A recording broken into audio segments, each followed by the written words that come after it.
இன்றே டவுன்லோட் செய்து உங்கள் ஃபேவரட் ஷோக்களை என்ஜாய் பண்ணுங்க.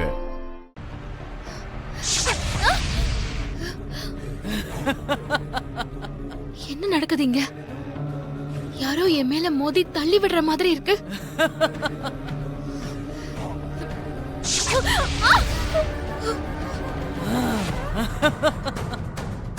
ஏதோ தப்பா இருக்கு.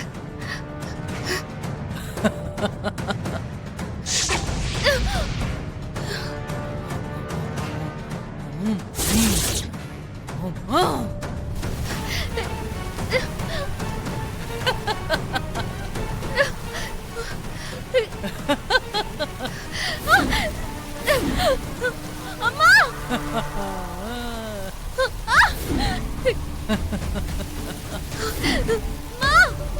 அம்மா! அப்படிதான்.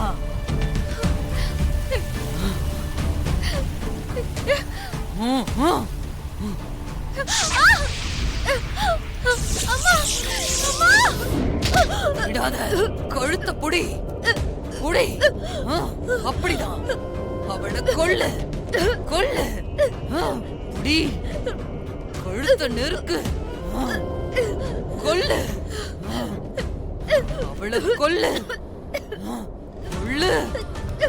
கழுத்த நெறி, விடாத விடாத, அவளை கொன்னடு. கொல்லு, கழுத்த நெறி.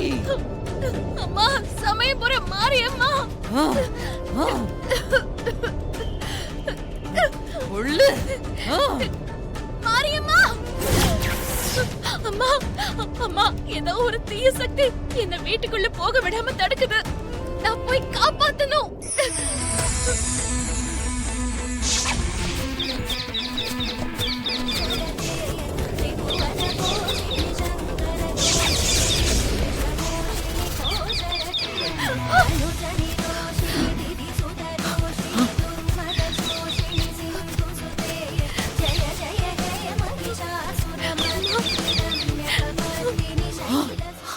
அம்மா!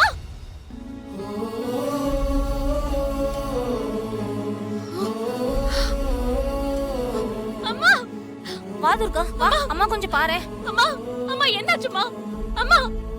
அம்மா! ஐயோ, என்னாச்சுமா? ஐயோ, அம்மா! Hello hello, ambulance! என்ன இது? என்ன இது? ஏன் சக்தி எப்படி செயல்படாம போச்சு? யார் அவளுக்கு உதவுனது? ஏய் ஏய் ஏய், மாய கண்ணாடியே, காட்டு, என்ன நடந்ததுன்னு காட்டு. யார் அவளுக்கு உதவுனது?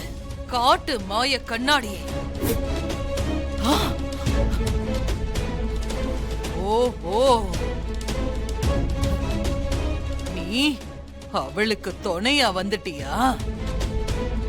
அவளுக்கு நீ உதவி பண்ண போறியா? விடமாட்டேன். டாக்டர், எங்க அம்மாவுக்கு என்னாச்சு? ஏன் திடீர்னு பிளட் வாமிட் எடுத்தாங்க? எல்லாம் டெஸ்டும் எடுத்து பார்த்ததுல உங்க அம்மாக்கு பிசிக்கலா எந்த ப்ராப்ளமும் இல்ல. She is all right. என்ன டாக்டர் சொல்றீங்க? அப்போ அவங்க எதுக்காக பிளட் வாமிட் எடுத்தாங்க? அதுதான் எனக்கும் ஒன்னும் புரியல. சாப்பிட்ட ஃபுட்ல எதுவும் மிக்ஸ் ஆகல. உடல் ரீதியாவும் அவங்க வருத்திக்கிற மாதிரி எந்த அறிகுறியும் இல்ல. என்னோட அனுபவத்துல இப்படி ஒரு கேஸ இப்பதான் பாக்குறேன். ஆமா, உங்க அம்மா ரத்த வாந்தி எடுக்கும்போது நீங்க என்ன பண்ணிட்டு இருந்தீங்க? தெரியல டாக்டர், நான் எங்க வீட்ல இருந்தேன். அப்போ அம்மாவோட ஃப்ரெண்டு தான் எனக்கு ஃபோன் பண்ணி, உங்க அம்மா பிளட் வாமிட் எடுக்கறாங்க, உடனே வீட்டுக்கு வான்னு சொல்லி ஃபோன் பண்ணாங்க. நான் உடனே போய் அம்மாவை பார்த்து ஹாஸ்பிட்டல் கூட்டிட்டு வந்துட்டேன். அவங்க பிளட் வாமிட் எடுத்ததுக்கு மெடிக்கலா எந்த ரீசனும் இல்ல. அதை என்னால கன்ஃபார்மா சொல்ல முடியும். அப்போ அம்மாக்கு எந்த ப்ராப்ளமும் இல்லைன்னா அவங்க பிளட் வாமிட் எடுக்க வேற என்ன ரீசனா இருக்க முடியும்? மெடிக்கலா என்னால எந்த ரீசனும் சொல்ல முடியாது. ஆனா என்னன்னு சொல்லுங்க டாக்டர். ஒரு டாக்டரா நான் அதை சொல்லக்கூடாதுங்க. அதுல எனக்கு நம்பிக்கையும் இல்ல. ஆனா நீங்க என்ன சொல்ல வரீங்கன்னு எனக்கு புரியுது டாக்டர். எங்க அம்மாக்கு யாரோ மாந்திரீகம் வச்சிருக்காங்கன்னு தானே சொல்ல வரீங்க? ஒரு டாக்டரா எனக்கு அதுல நம்பிக்கை இல்லம்மா. ஆனா அப்படி இருக்க வாய்ப்பு இருக்கு.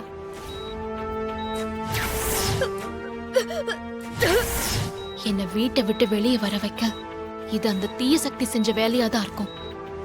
நீங்க ஒண்ணும் கவலைப்பட வேண்டாம். அவங்களுக்கு பெருசா எந்த ஒரு ஆபத்தும் இல்ல.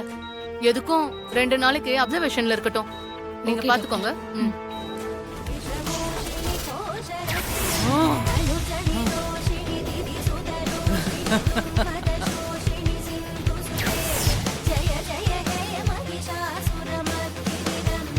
நடந்தது நடந்துகிட்டு இருக்கிறது எல்லாத்துக்கும் காரணம் உன்னையும் உன் குழந்தையையும் உன் கணவனையும் அழிக்க துடிச்சுக்கிட்டு இருக்கிற அந்த தீய சக்தி தான்.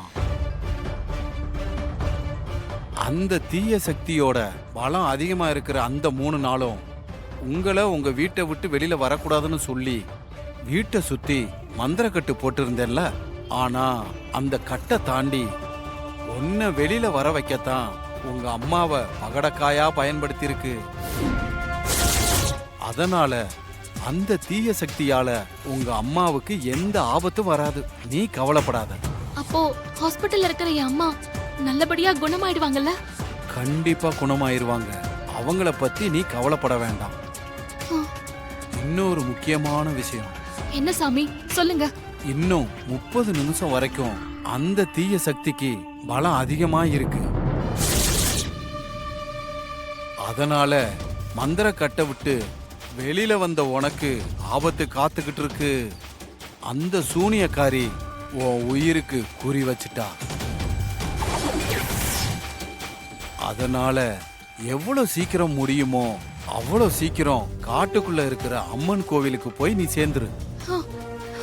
அந்த இடம்தான் உனக்கு பாதுகாப்பான இடம். அங்க இருக்கிற அம்மனோட பாதுகாப்புல இருந்துக்க. சூரியன் உச்சி பொழுது வர்ற வரைக்கும் அங்க இருந்துட்டு நீ வெளியில வா. இனி 1 நிமிஷம் கூட நீ தாமதிக்காத. உடனே பெறப்படு. சரிங்க சாமி. சரி. சீக்கிரம் ஓ.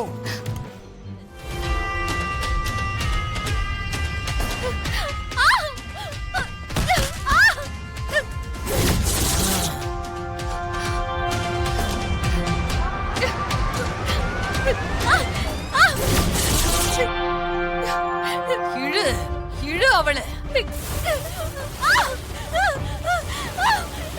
இழு இழு விடாத.